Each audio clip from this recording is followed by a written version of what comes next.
Hi friends, Andhra Pradesh court jobs prepare అయ్యే అభ్యర్థులందరికీ నమస్తే అండి. మనం ఈ వీడియోలో జూనియర్ అసిస్టెంట్‌కి సంబంధించి మనము క్లియర్‌గా సెలక్షన్ ప్రాసెస్ ఎలా ఉంటుందనేది క్లియర్‌గా చూసే ప్రయత్నం చేద్దాం. అదేవిధంగా మనకు ఈ యొక్క హైకోర్టు నోటిఫికేషన్ అనేది మనకు ఆంధ్రప్రదేశ్‌లో మనకు కోర్టు నోటిఫికేషన్ అనేది ఈ యొక్క ఏప్రిల్ నెల ఆఖరు లేదా మే మొదటి రెండో వారంలో అంటే 20వ తేదీలోపు మే 20వ తేదీలోపు వచ్చే అవకాశం ఉందండి. ఎందుకంటే ఆల్రెడీ దానికి సంబంధించిన అప్డేట్స్ అనేవి కూడా రావడం జరిగిందన్నమాట అఫీషియల్‌గా. కాబట్టి నోటిఫికేషన్ కూడా నెలాఖరు లేదా మే 20వ తేదీలోపు వచ్చే అవకాశం ఉంటుంది. మరి చూసినట్లయితే ఇందులో జూనియర్ అసిస్టెంట్‌కి సంబంధించి కంప్లీట్‌గా సెలక్షన్ ప్రాసెస్ అనేది చూద్దాం. ఓకేనా? ఇంక చూసినట్లయితే ఈ యొక్క జూనియర్ అసిస్టెంట్ ఇది వచ్చేసి నేను డిస్ప్లే మీద మీకు చూపిస్తున్నది ప్రీవియస్ నోటిఫికేషన్. ఆ నోటిఫికేషన్ ఈ నోటిఫికేషన్ తేడా ఏం లేదు. పోస్టుల సంఖ్యలో తేడా ఉంటుందండి. ఓకేనా? పే స్కేల్ చూసినట్లయితే ఈ యొక్క ఉద్యోగానికి 25,220 నుండి 80,910 వరకు అయితే పే స్కేల్ అయితే ఉండడం జరుగుతుంది మిత్రులారా. ఓకేనా? మరి అదేవిధంగా ఈ యొక్క వేకెన్సీస్ ఎలా ఉంటాయంటే డిస్ట్రిక్ట్ వైజ్‌గా ఖాళీలు అనేవి రోస్టర్ పాయింట్స్ అంటే కమ్యూనిటీ వైజ్‌గా కేటగిరీ వైజ్‌గా ఖాళీలు ఉమెన్‌కి ఎన్ని మెన్‌కి ఎన్ని అనేది క్లియర్‌గా మనకు ఇవ్వడం జరుగుతుందన్నమాట. ఓకేనా? ఇక్కడ క్లియర్‌గా చూసినట్లయితే అనంతపురం జిల్లాకు సంబంధించి చూసినట్లయితే టోటల్‌గా 53 వేకెన్సీ క్లియర్‌గా ఏ కేటగిరీలో ఉమెన్‌కి ఎన్ని అదేవిధంగా మేల్‌కి ఎన్ని క్లియర్‌గా ఇవ్వడం జరిగింది. అదేవిధంగా చూసినట్లయితే చిత్తూరు జిల్లాలో చూసినట్లయితే మనకు 67 పోస్టులు అయితే ఉన్నాయి. అదేవిధంగా ఈస్ట్ గోదావరి జిల్లాలో చూసినట్లయితే అత్యధికంగా 80 పోస్టులు అయితే ఉన్నాయి. ఈ విధంగా జిల్లా ప్రకారం అయితే ఈ యొక్క వేకెన్సీ అనేవి ఉండడం జరుగుతుంది. మరి కృష్ణా జిల్లా చూసినట్లయితే 68 ఉన్నాయి. అదేవిధంగా కర్నూలు జిల్లా చూసినట్లయితే మనకు 17 మాత్రమే తక్కువ ఉండడం జరిగింది. అదేవిధంగా నెల్లూరు చూసినట్లయితే 33 అయితే ఉండడం జరిగిందండి. ఓకేనా? అదేవిధంగా మనం చూసినట్లయితే నెక్స్ట్ ప్రకాశం జిల్లా చూసినట్లయితే 41 పోస్టులు అయితే ఉండడం జరిగింది. ఈ విధంగా జిల్లా వైజ్‌గా కమ్యూనిటీ వైజ్‌గా జిల్లాలోని కమ్యూనిటీ వైజ్‌గా క్లియర్‌గా ఎన్ని వేకెన్సీ ఉన్నాయని ఇవ్వడం జరుగుతుంది. మరి మెయిన్‌గా మనకు క్వాలిఫికేషన్స్ కానీ చూసినట్లయితే దీనికి వచ్చేసి బ్యాచిలర్స్ డిగ్రీ అయితే కన్ఫర్మ్ ఉండాలండి. బ్యాచిలర్స్ డిగ్రీ అంటే బీటెక్ కావచ్చు, ఓకేనా, బీఫార్మసీ కావచ్చు.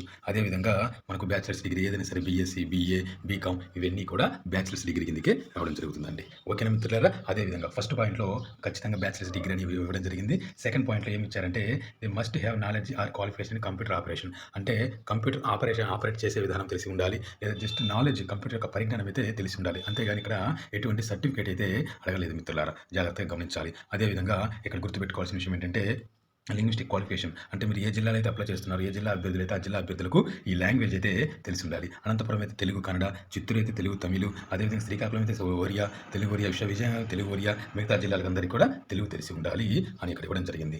మరి ఇంకా చూసినట్లయితే ఏజ్ లిమిట్ ఇక్కడ చూసినట్లయితే 18 సంవత్సరాల నుండి, ఓకేనా, 18 ఇయర్స్ నుండి 18 సంవత్సరాల నుండి 42 సంవత్సరాల వరకు అయితే అప్లై చేసుకోవచ్చండి. ఓకేనా? మరి డేట్ ఆఫ్ బర్త్ కూడా క్లియర్‌గా మనకు డేట్ ఆఫ్ బర్త్ క్లియర్‌గా ఇవ్వడం జరిగింది. రిలాక్సేషన్ కూడా మనకైతే క్లియర్‌గా ఇవ్వడం జరిగింది.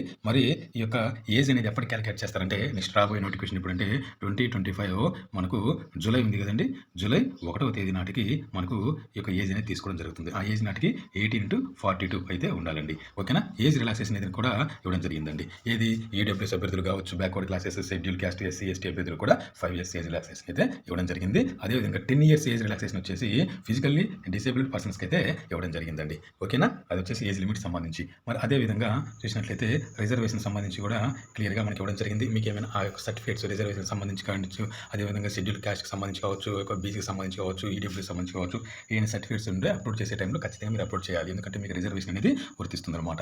ఏమాత్రం ఒకవేళ మీరు ఈడబ్ల్యూఎస్ కేటగిరీ చెందిన వారు ఏంటి ఈడబ్ల్యూ సర్టిఫికేట్ అప్లై చేయలేదనుకో మీరు ఓసీ యొక్క కేటగిరీలో పరిగణించే అవకాశం ఉంటుంది. కాబట్టి అభ్యర్థులు మీకు ఉన్న సర్టిఫికేట్స్ ఏవైతే ఉన్నాయో అవన్నీ కూడా మెన్షన్ చేయాలి. Document to be uploaded at the time of submission of online application అన్నాడండి.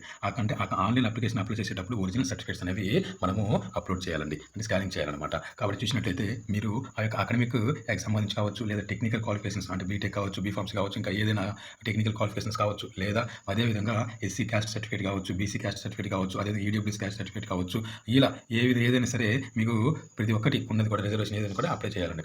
అక్కడ అప్లోడ్ చేయాలని క్లియర్‌గా చెప్పడం జరిగిందండి. అదేవిధంగా మరి చూసినట్లయితే మీరు ఆల్రెడీ కోర్టు జాబ్స్‌లలో పనిచేస్తూ ఉంటారు కదా, సర్వీస్ పొందడం జరిగింది. ఒక 2-3 ఇయర్స్ సర్వీస్ కానీ 1 year సర్వీస్ కానీ చేసి ఉంటారు కదా, వారికి కూడా ఇందులో రిజర్వేషన్ అనేది కల్పించడం జరిగింది. లాస్ట్ టైం అప్డేట్ కూడా రావడం జరిగింది. అభ్యర్థులు ఆ విషయాన్ని దృష్టిలో పెట్టుకొని మీకున్న ప్రతి ఒక్కటి కూడా అప్లోడ్ చేయాలి. ఏదైతే మీకైతే రిజర్వేషన్ సంబంధించి ఉందో ప్రతి ఒక్కటి కూడా అప్లోడ్ చేయాలి. ఓకేనా? మరి క్లియర్‌గా చూసినట్లయితే మనకు ఇక్కడ మెయిన్‌గా మెథడ్ ఆఫ్ రిక్రూట్‌మెంట్ అండి. ఓకేనా? మనకు కావాల్సింది మెయిన్‌గా రిక్రూట్‌మెంట్ ఎలా జరుగుతుంది అనేది మెయిన్ పాయింట్ అండి. ఒక method of recruitment. The computer based examination will be of the standard which will be consistent with educational qualification prescribed for the post graduation qualification. The question paper of the computer based examination shall be objective type with multiple choice for 80 marks అండి. 80 మార్కులకైతే exam ఉంటుందండి. ఓకేనా? ఇందులో 40 మార్కులేమో GS ఉంటుంది. 40 మార్కులేమో English subject ఉండడం జరుగుతుంది. టోటల్‌గా 80 మార్కుల exam ఉంటుంది. నెగెటివ్ మార్కింగ్ అయితే లేదు మిత్రులు. ఓకేనా? ఓన్లీ ఎగ్జామ్‌లో వచ్చిన మెరిట్ ఆధారంగా తీసుకోవడం జరుగుతుంది. ఇంకొక సెకండ్ పాయింట్ ఏంటంటే ఇక్కడ చూసినట్లయితే ఏమేమి ఉంటుంది 80 మార్కులు అంటే 40 క్వెషన్స్ 40 మార్కులకేమో జనరల్ నాలెడ్జ్ అంటే history, polity, economy, current affairs ఈ విధంగా అన్ని పాలిటీ అన్ని సబ్జెక్ట్ కూడా ఉండడం జరుగుతుందన్నమాట. ఓకేనా? మిగతా 40 క్వెషన్ చూసినట్లయితే ఇంగ్లీష్ ఉంటుందన్నమాట. ఇంగ్లీష్‌లో ఆ యొక్క సిలబస్ కూడా నేను క్లియర్‌గా ఏ టాపిక్స్ ఉన్నాయి క్లియర్‌గా మీకు ఎక్స్‌ప్లెయిన్ చూపిస్తాను. అదేవిధంగా ఈచ్ క్వెషన్ ఒక్కొక్క క్వెషన్‌కి అయితే ఒక మార్క్ అయితే ఇవ్వడం జరుగుతుంది. టోటల్‌గా 90 నిమిషాల టైం ఉంటుందండి. 80 ప్రశ్నలు 90 నిమిషాల టైం ఉంటుందండి. ఓకేనా? కాబట్టి 1 ½ అవర్ టైం ఉంటుంది కాబట్టి ఆ విధంగా ఎగ్జామ్ అనేది కండక్ట్ చేస్తారు. మరి ఇందులో ఈ యొక్క ఎగ్జామ్‌లో 40% వచ్చేసి ఓపెన్ కాంపిటీషన్ అభ్యర్థులు, అదేవిధంగా ఈడబ్ల్యూఎస్ అభ్యర్థులు సాధించాలి మార్కులు. 35% ఏమో బీసీ అభ్యర్థులు, 30% ఏమో ఎస్సీ, ఎస్టీ అభ్యర్థులు సాధించాలండి. ఓకేనండి? మరి ఇంకా చూసినట్లయితే మెయిన్‌గా మెరిట్ లిస్ట్ అసలు ఎలా తీస్తారంటే ఎగ్జామ్‌లో ఎవరైతే స్కోర్ చేస్తారో వారే మెరిట్ లిస్ట్‌లో తీయడం జరుగుతుంది. మెరిట్ లిస్ట్ బేస్డ్ అది marks attained the candidates in the computer based examination అంటే ఎగ్జామ్‌లో వచ్చిన స్కోర్ ఆధారంగా. కొంతమందికి మరొక ఇది మెయిన్ పాయింట్ అండి. చాలా మందికి తెలియదు. ఇది కూడా అసలు ఎక్కువ అభ్యర్థులు కూడా వీటి గురించి చూడరనమాట.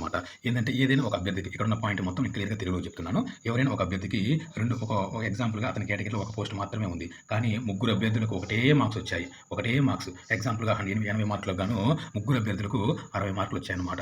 ముగ్గురు అభ్యర్థులకు 60 మార్కులు. అప్పుడు 60 మార్కులు వచ్చినప్పుడు పోస్ట్ అయితే ఒకటే ఉంది. అప్పుడు ఎవరికి ఇస్తారు పోస్ట్ అంటే ఎవరికైతే ఏజ్ ఎక్కువ ఉందో వారికి. అది ఫస్ట్ పాయింట్. ఓకేనా? సెకండ్ పాయింట్ ఏంటంటే ఎవరైతే హైయర్ ఎడ్యుకేషన్ క్వాలిఫికేషన్ చేసి ఉంటారో వారికైతే ఇవ్వడం జరుగుతుందని ఈ పాయింట్ మొత్తం కూడా దాని గురించేనండి. ఓకేనా? అదేవిధంగా మనకు నెగెటివ్ లేదు. కాబట్టి నెగెటివ్ లేనప్పుడు మనకి ఎగ్జామ్ అనేది షిఫ్ట్ వైజ్‌గా జరుగుతుంది. ఇక్కడ క్లియర్‌గా ఇచ్చారు.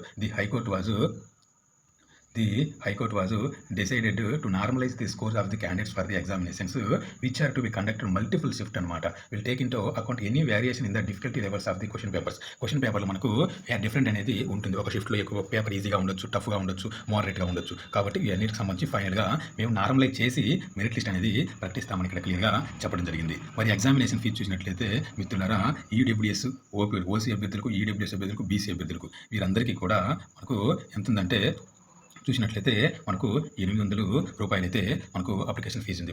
మరి ఈసారి ఎలా ఉంటుందేమో చూడాలి. ఓకేనా? మరి మిగతా ఎస్సీ, ఎస్టీ అభ్యర్థులకైతే రూ. 400 అయితే ఫీజు అయితే ఉండడం జరిగిందండి. ఓకేనా ఫ్రెండ్స్? ఈ విధంగా అయితే మెయిన్ పాయింట్స్ అయితే ఉండడం జరిగింది. ఇంకో మెయిన్ పాయింట్ ఏంటంటే ఇందులో యొక్క హైకోర్టు నోటిఫికేషన్‌లో అనేక రకాల ఉద్యోగాలు ఉంటాయి. ఒక్కొక్క ఉద్యోగానికి అప్లై చేసుకోవాలంటే ఒక్కొక్క ఫీజు సెపరేట్ అండి. The candidates shall pay separate fee for each post applied. మీరు ఏ పోస్ట్‌కి అప్లై చేయాలి దానికి సెపరేట్‌గా దేని ఫీజు దానికే ఉంటుందని క్లియర్‌గా ఉండడం జరిగిందండి. ఓకేనండి? ఇది మెయిన్ పాయింట్స్ అది గుర్తుపెట్టుకోవాలి. ఓకేనా? మెయిన్‌గా అది ఫ్రెండ్స్. ఈ యొక్క ప్రాసెస్ గురించి సెలక్షన్ ప్రాసెస్ గురించి అయితే మెయిన్‌గా ఆ విధంగా అయితే ఉండడం జరిగింది. ఇప్పుడు క్లియర్‌గా అర్థమైంది అనుకుంటున్నాను. క్వాలిఫికేషన్ ఏంటి, సిలబస్ ఏంటి, ప్యాటర్న్ ఏంటి, నెగెటివ్ ఉంటుందా లేదా, ఎగ్జామినేషన్ ఫీజు ఏంటి, మెరిట్ లిస్ట్ ఎలా ప్రకటిస్తారు, నార్మలైజ్ ఎలా చేస్తారు, అదేవిధంగా క్లియర్‌గా మీకు ఎక్స్‌ప్లెయిన్ చేశాను అనుకుంటున్నాను. ఇప్పుడు వచ్చేసి మనము ఈ యొక్క ఎగ్జామ్ జూనియర్ అసిస్టెంట్‌కి సంబంధించి ఈ యొక్క ఎగ్జామ్ సిలబస్ అంటే జీఎస్‌లో ఉన్న టాపిక్స్ ఏంటి, ఇంగ్లీష్‌లో ఉన్న టాపిక్స్ ఏంటి చూసే ప్రయత్నం చేద్దాం.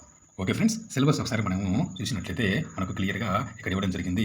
ఈ యొక్క స్టెనోగ్రాఫర్ గ్రేడ్ 3కి, జూనియర్ అసిస్టెంట్‌కు, టైపిస్ట్‌కు, ఫీల్డ్ అసిస్టెంట్‌కు ఈ 4 ఉద్యోగాలు కలిపి సిలబస్ ఒకే విధంగా ఉండడం జరుగుతుందండి. ఓకేనా? మరి నేను ఆల్రెడీ చెప్పాను కదా మనకు జీఎస్‌లో 40 మార్కులండి. 40 మార్కులకు గాను సిలబస్ ఏ విధంగా ఉంటుందంటే మనం ఒకసారి క్లియర్‌గా చూసినట్లయితే ఓకేనా? క్లియర్‌గా చూసినట్లయితే Indian art and culture, dance, music ఉంటుంది. Indian history, Indian national movement ఉంటుంది. Indian geography, agriculture, environment, Indian economy, Indian polity, constitution, రాజ్యాంగం, భారత రాజ్యాంగం, రాజకీయ వ్యవస్థ, భారత రాజ్యాంగం, అదే జనరల్ సైన్స్‌లో డే టు డే సైన్స్ ఉంటుంది. సైంటిఫిక్ రీసెర్చ్, అవార్డ్స్, కరెంట్ అఫైర్స్‌లో వచ్చేస్తే పర్సనాలిటీస్, ఇన్స్టిట్యూషన్స్, అదేవిధంగా స్పోర్ట్స్‌కి సంబంధించి కరెంట్ అఫైర్స్‌లో భాగంగా కరెంట్ అఫైర్స్ ఇండియా, ఆంధ్రప్రదేశ్ అడగడం జరుగుతుంది. ఇవన్నీ కూడా జీఎస్‌కి సంబంధించి 40 మార్కులకు ఉండడం జరుగుతుందండి. మరి ఇంగ్లీష్‌లో ఉన్న టాపిక్ గాని మనం గాని చూసినట్లయితే మన ఇంగ్లీష్‌లో ఉన్న టాపిక్ కానీ చూసినట్లయితే ఇక్కడ క్లియర్‌గా రీడింగ్ కాంప్రిహెన్షన్ మనకు 5 మార్క్స్‌కి అయితే ఉండడం జరుగుతుంది. ఎర్రర్ స్పాటింగ్, క్లోజ్ టెస్ట్ అంటే ఏం లేదండి, ఒక పారాగ్రాఫ్ ఇస్తాడు. అందులో పారాగ్రాఫ్‌లో మధ్యలో మిడిల్‌లో మనకు ఒక ఆర్టికల్స్ వర్డ్స్ అనేవి మిస్ చేయడం జరుగుతుంది. వాటన్నిటిని కూడా ఆర్టికల్స్ ద్వారా మనము ఆ యొక్క పారాగ్రాఫ్‌ను ఫిల్ చేయాలన్నమాట. ఆ విధంగా క్లోజ్ టెస్ట్ ఉంటుంది. అది ఒక 5 మార్క్స్‌కి ఉంటుంది. రీడింగ్ కాంప్రిహెన్షన్ 5 మార్క్స్‌కి ఉంటుంది. అదేవిధంగా జంబుల్ సెంటెన్స్ ఉంటుంది. అదేవిధంగా fill in the blank sentence completion ఉంటుంది. అదేవిధంగా సినానిమ్, యాంటోనిమ్స్ ఉంటాయి. ఐడియం ఫ్రేజెస్ ఉంటాయి. వన్ వర్డ్ సబ్స్టిట్యూషన్ కూడా ఉండడం జరుగుతుంది. ఇవన్నీ కూడా 40 మార్కులకు అయితే ఉండడం జరుగుతుంది. టోటల్‌గా 80 మార్కులకు ఉంటుంది. గంటన్నర అంటే 1½ అవర్ టైం ఉంటుంది. 90 నిమిషాలు ఉంటుంది. ఎటువంటి నెగెటివ్ అయితే లేదు మిత్రులారా. ఇది ఫ్రెండ్స్ ఈ యొక్క exam pattern complete junior assistant సంబంధించి ప్రాసెస్ మొత్తం కూడా క్లియర్‌గా అర్థమైంది అనుకుంటున్నాను. ఓకేనా ఫ్రెండ్స్? ఇది ఫ్రెండ్స్ నచ్చితే ఒక లైక్ చేయండి. మీ ఫ్రెండ్స్‌కి షేర్ చేయండి. Thank you so much. Next వచ్చేసి రికార్డ్ అసిస్టెంట్ లేదా ప్రాసెస్ సర్వర్ గురించి క్లియర్‌గా ఎక్స్‌ప్లెయిన్ చేస్తాను. ఓకేనా? Thank you so much. Friends క్లియర్‌గా జూనియర్ అసిస్టెంట్ ప్యాటర్న్ మొత్తం కూడా క్లియర్‌గా అర్థమైందని అనుకుంటున్నాను. ఎవరైతే ఈ రోజు నుండి స్టార్ట్ చేసినా 6 నెలల లోపు ఈ యొక్క నోటిఫికేషన్ వచ్చి ఏప్రిల్‌లో ఎండింగ్ గాని మేలో వచ్చి 6 నెలల్లో కంప్లీట్ అవుతుంది. అదేవిధంగా ఎగ్జామ్ కూడా మనకు జూన్ ఎండింగ్‌న జూలై మొదటి వారంలో జరిగే అవకాశం ఉంటుంది. మనకు ఈ యొక్క ఆగస్టు సెప్టెంబర్ రిజల్ట్ వచ్చేసి మనకు అక్టోబర్ నవంబర్లో జాయినింగ్ కూడా అయ్యే అవకాశం ఉంటుంది. అభ్యర్థులు ఈ సమయాన్ని వృధా చేసుకోవద్దు. అతి త్వరగా వచ్చే నోటిఫికేషన్, త్వరగా కంప్లీట్ అయ్యే నోటిఫికేషన్ జూనియర్ అసిస్టెంట్ అంటే కోర్టులో ఉన్న నోటిఫికేషన్స్ అన్నమాట. కోర్టు నోటిఫికేషన్ త్వరగా కంప్లీట్ అవుతుంది. అభ్యర్థులు దయచేసి ఇప్పటికే ఎవరైతే ఈ డిగ్రీ అర్హత ఉండి కంప్యూటర్పై కొంచెం పరిజ్ఞానం కలిగి ఉండారో అభ్యర్థులు ఈ యొక్క అవకాశాన్ని మిస్ చేసుకోవద్దు. ఈ పోస్టులు కూడా అత్యధికంగానే ఉంటాయి. 600+ పోస్టులు కూడా ఉండే అవకాశం ఉంటుంది. నా నెగిటివ్ మార్కింగ్ లేదు కాబట్టి చాలా హ్యాపీగా ఈ ఉద్యోగం సాధించే అవకాశం ఉంటుంది. కాబట్టి అభ్యర్థులు ఈ రోజు నుండి స్టార్ట్ చేసినా కూడా సిలబస్ దగ్గర పెట్టుకొని ప్రీవియస్ పేపర్స్ దగ్గర పెట్టుకొని చదివినా కూడా ఎగ్జామ్ నోటిఫికేషన్ వచ్చేలోపు కూడా ఒక రివిజన్ కంప్లీట్ చేసుకునే అవకాశం ఉంటుంది. ఓకేనా ఫ్రెండ్స్? క్లియర్గా జూనియర్ అసిస్టెంట్ ఉద్యోగం కంప్లీట్ ప్రాసెస్ గురించి నేను ఎక్స్ప్లెయిన్ చేశాను అనుకుంటున్నాను. నచ్చితే ఒక లైక్ చేయండి, మీ ఫ్రెండ్స్కి షేర్ చేయండి. Thank you so much.